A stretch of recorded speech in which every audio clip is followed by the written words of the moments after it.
আগের দিন 8 মার্চ 2025 আপনাদেরকে বলেছিলাম যে টাঙ্গাইলে মগের মুল্লুকের দেশে, টাঙ্গাইল তো শুধু মগের মুল্লুক বলিনি, আমাদের এখন মগের মুল্লুকের দেশে সেই সমন্বয়কদের এখন আমি আর বলার মতন, তাদেরকে বিশেষণ দেওয়ার মতন কোনো বিশেষণ আমার কাছে অবশিষ্ট নেই। বাংলাদেশের মানুষ তাদেরকে নানান বিশেষণ এখন বিশেষায়িত করে, কেউ তাদেরকে গজব নামে অভিহিত করেছেন।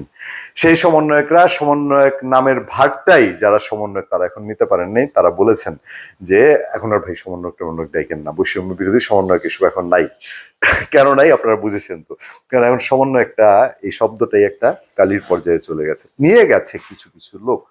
আমি কেন্দ্রীয় পর্যায়ের সমন্বয়কদের বলবো না, তারা রাজনীতির দূষীকরণে পড়েছে কি পড়ে নাই আমি জানি না, তবে তাদের অ্যাক্টিভিটি হচ্ছে কেন্দ্রীয় পর্যায়ের ওইসব মহলে, শেখ হাসিনা এই হলো, আওয়ামী লীগ এইটা সেটা, সেই পর্যায়ে।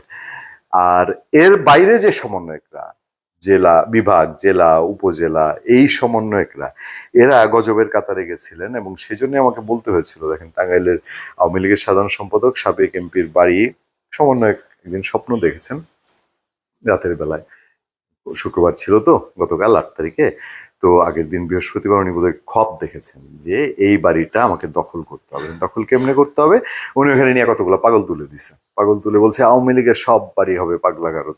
মিষ্টি ওনার নাম, মিষ্টি, পুরো নামটা ভুলে গেছি, আছে আমি আপনাদেরকে বলবো। হ্যাঁ, মিষ্টি নাম, মানুষ মিষ্টি হওয়ার কথা, মানে কথায় বার্তায় ব্যবহারে। কিন্তু উনি মোটামুটি বললেন আমি ফেসবুকেই তো ডিক্লেয়ার দিয়েছি, এদের এখানে গিয়া গোটা বেশি পাগল তুলে দিয়েছে। মানে দখলের কৌশল এক সময় ছিল না যে আপনি যদি কিছু দখল করতে চান, একটা মাদ্রাসা বসায় দেন, একটা মদ্রিস বসায় দেন, তারপরে আস্তে আস্তে তার আশপাশের জায়গা একরের পর একর জায়গা দখল করেন।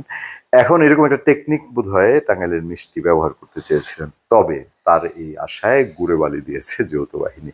দিন যে একরকম যায় না এটা বোধহয় সমন্বয়করা আস্তে আস্তে হারে হারে টের পাচ্ছেন। আর নাহলে কলাবাগানে 14টারে ধরে যৌথ বাহিনী ওই চাঁদাবাজি লুটপাট করতে গিয়ে যে শিক্ষা হয়েছে, আমার মনে হয় না আজীবন কলাবাগান থানার সমন্বয়ক সহ একেবারে শ্রীঘরে।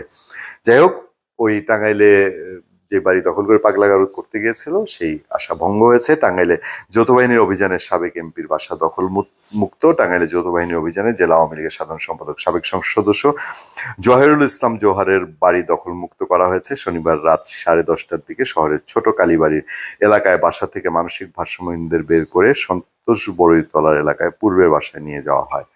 কেউ আবার মনে করেন না যে এগুলো ওই আওয়ামী লীগের সাধারণ সম্পাদকের বাড়ি দখলমুক্ত করা হয়েছে মানে আওয়ামী লীগ প্রীতি থেকে। আপনাদের তো এখন আবার এই একটা নতুন রং ধারণ করেছেন, হ্যাঁ, যে আওয়ামী লীগের বাড়ি মানে এটা দখল করা জায়েজ, গলিমতের মাল। হ্যাঁ, কিন্তু দেশে যে একটা আইন আছে, দেশে একটা শৃঙ্খলা আছে, এগুলো করে 7 মাসে দেশটাকে কোথায় নিয়ে গেছেন।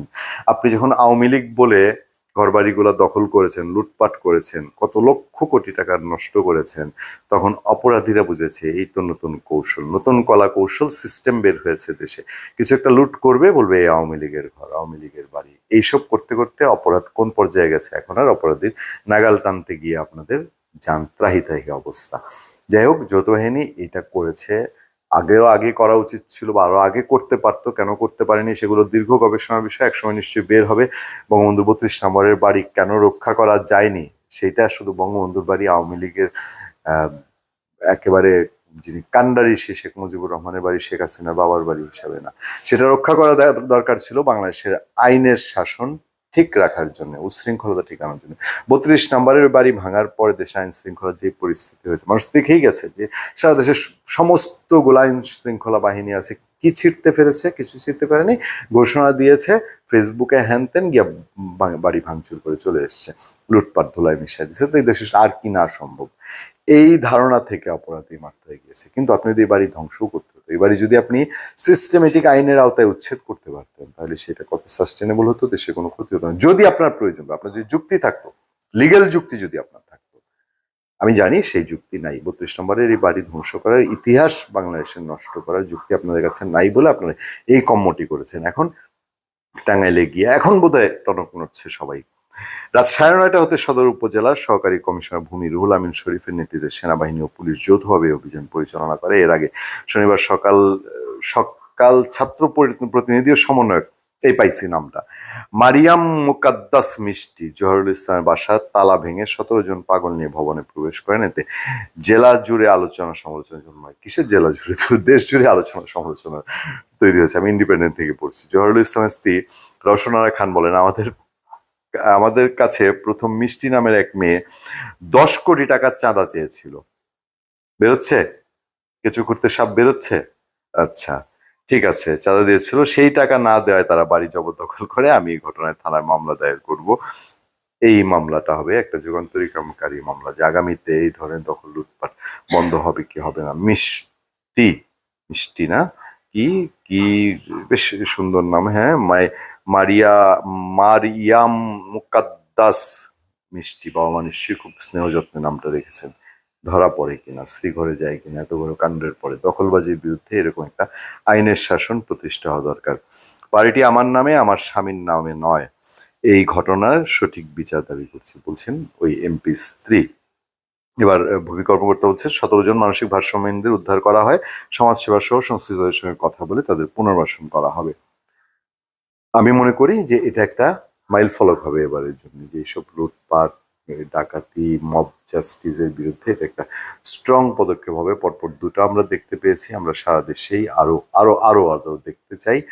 এইসব মব জাস্টিস বন্ধ হোক আইনের মাধ্যমে। ডক্টর ইউনূস সরকার বা আমরা যদি বলি জাতীয় নাগরিক পার্টি, তারা যদি মনে করে আওয়ামী লীগ এই অপরাধী, তাদেরকে আইনের মাধ্যমে যেই শাস্তি দিবে।